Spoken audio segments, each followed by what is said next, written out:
আজকে আর ঈদের দিন এক টুকরা মাংস আমার ঘরে পাতিলে নাই। পোলা পানি কি খাবে, আমরা এবার কি খামো?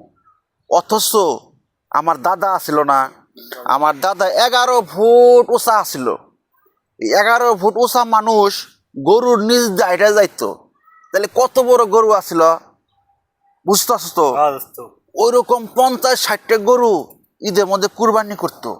মনে করো যে 40 কেজি 50 কেজি এক পাতিলে মাংস রান্না করতো। আমরা মনে করো যে খাইতাম 30 কেজি চাইলে খাই লাইতাম ভাত রান্না করে, বুঝছো?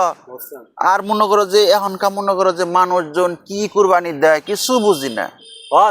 আমরাই বাগে ভাই না। আমার দাদাও বলে বড় বড় গরু গাভী পালতো, বড় গাভী। আমার গাভী এরকম মানে চেনো দিলে বন্যায় বয়ে যেত, মানে গরু শুনাইলে বন্যায় ভরে যেত। বন্যায় ভরে যেত। 88-তে যে বন্যা হইলো না, ওই বন্যায় আমার দাদার গরুতে চুনাই ছিল, চুনাইলে ওই বন্যায় ভরে গেছিল। 88 বন্যা গরু চুনাই হয়েছিল। দোস্ত আমি কক্সবাজার বেড়াতে গেছিলাম না, পানিতে নামছি, নাইমে আল্লাহ পানি মুখে দিছি দে কিবা নাগে দিছি যে না কিবা নুনটা নুনটা চুনা চুনা ভাব।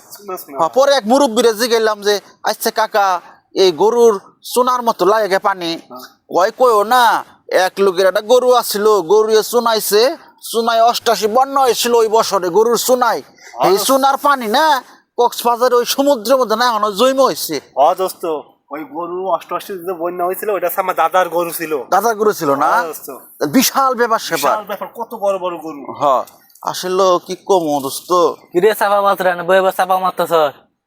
চাপা তো মারতাছে না, আসল ঘটনা কইলাম। কুরবানির দিন এটা পাতিল মধ্যে একটু করে তো গোস্ত নাই, বয়ে বয়ে বরাবর চাপা মারতেছ। আমি কুরবানি দিছি, পেটে খাইয়া যাইস, আপলা পানি নিয়ে আধা কেজি দিয়ে দেমনি নিয়ে যাইস। ঠিক কথা কইছিস, যা দেই ওইটাই লাভ। চল যাই পরে খাই আহি, এক টুকরা মুখরা দিলে পোলাহানিরে খাওয়াইরো, যা দিব তাই লাভ, বুঝছ না? নাই যেহেতু এখন